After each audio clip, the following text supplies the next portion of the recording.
Eh bien bonjour à tous, aujourd'hui on se retrouve pour une nouvelle vidéo. Aujourd'hui ce qu'on va faire c'est que je vais vous montrer comment intégrer une machine Windows dans un contrôleur de domaine. Donc il y a toute une série de vidéos sur l'installation d'un Windows Server, les 4 choses à faire avant d'installer un rôle sur son Windows Server, installer un contrôleur de domaine. Donc aujourd'hui vraiment on va intégrer une machine sur ce contrôleur de domaine.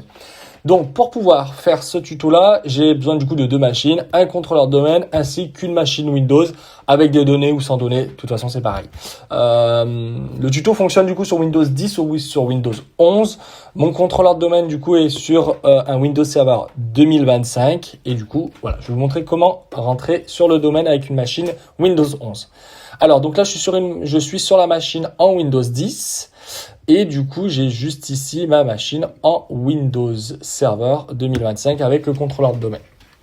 Donc, pour commencer, ce qu'on va faire, c'est qu'on va récupérer du coup l'adresse IP de notre contrôleur de domaine pour pouvoir du coup l'ajouter sur les paramètres réseau de notre machine Windows. Vu que du coup, on n'a pas encore installé de rôle DHCP, le DHCP délivre aujourd'hui du coup un DNS qui est propre à ma box. Donc pour ma part, c'est une box SFR, donc c'est les DNS d'SFR.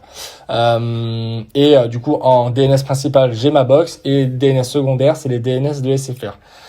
Le truc, c'est quand on veut ajouter une machine sur un contrôleur de domaine, il faut que le DNS soit le serveur pour qu'il puisse s'intégrer. Donc ce qu'on va faire en premier lieu, c'est que mon serveur contrôleur de domaine, il est en 192.168.1.230. Là, du coup, on va aller du coup sur une machine en Windows 11.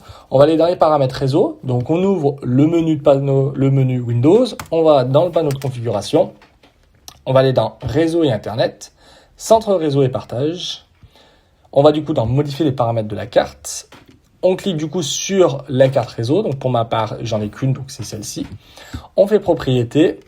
Et là, du coup, on sélectionne protocole Internet IPv4. On double-clique dessus. Donc là, on peut mettre une IP fixe. Bon, pour ma part, le DHCP fait très bien son travail, donc on va le laisser faire.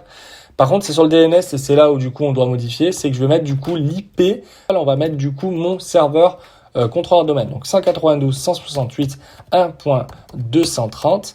Et en DNS auxiliaire, donc secondaire, on va mettre, du coup, Google 111 ou Cloudflare, du coup 111 plutôt, et Google 888, n'importe. On fait du coup OK. OK. Et là, du coup, on va pouvoir intégrer la machine au domaine. Donc, on ouvre du coup le menu Windows. Donc, pour ma part, pour intégrer la machine au domaine, j'aime bien passer par ici. Du coup, je fais un clic sur le menu Windows. Je fais Système. Du coup, je descends et je vais dans domaine ou groupe de travail. On clique dessus. Là, du coup, je vais pour renommer ce PC ou changer de domaine, on clique du coup sur modifier. Je clique sur domaine et là, du coup, on rentre le nom de domaine de notre serveur. Donc, c'est quelque chose, .local, .lan, ou si vous n'avez pas suivi ce que je vous ai dit, c'est peut-être .fr, .com, c'est pas grave. Donc, pour ma part, mon domaine, c'est hugo.local. Et vous allez avoir du coup une lire de connexion. Donc là, du coup, vous allez renseigner un compte qui va vous permettre du coup de vous connecter sur votre contrôleur de domaine. On ajoute du coup l'utilisateur. Donc pour ma part, c'est Hugo. Et je lui mets le mot de passe. OK. Et là, du coup, voilà. Donc, je suis rentré sur mon domaine, sur ma machine. Alors, si au moment où vous rentrez votre domaine et il vous dit qu'il n'est pas accessible, j'ai eu le problème, du coup, la dernière fois, c'est que, du coup, vous avez l'IPv6 qui est activé sur votre machine. Et du coup, le mode IPv6 est prioritaire par rapport à l'IPv4, ce qui fait que, du coup, vous n'arrivez pas à vous connecter. Enfin, il vous dit que le domaine n'existe pas. Donc, pour pouvoir désactiver l'IPv6, vous allez sur votre carte réseau, vous faites propriété. Et là, vous décochez du coup protocole Internet version 6. Et du coup, là, à partir de ce moment-là, vous allez pouvoir vous connecter sur votre domaine. Une fois que du coup, votre PC est rentré sur le domaine, il vous demande de redémarrer la machine. Donc, on va redémarrer la machine. On fait redémarrer maintenant.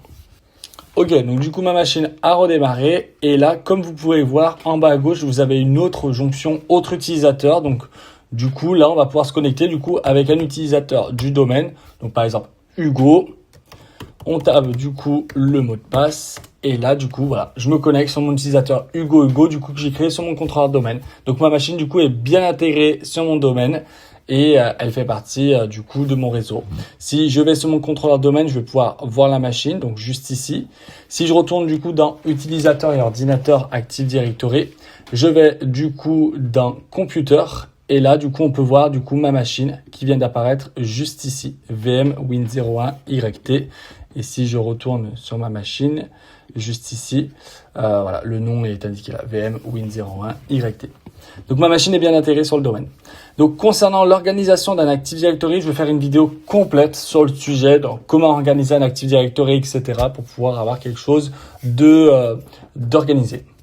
J'espère que cette vidéo vous aura plu. N'hésitez pas à commenter, partager, mettez des j'aime et puis on se retrouve à la prochaine. Salut!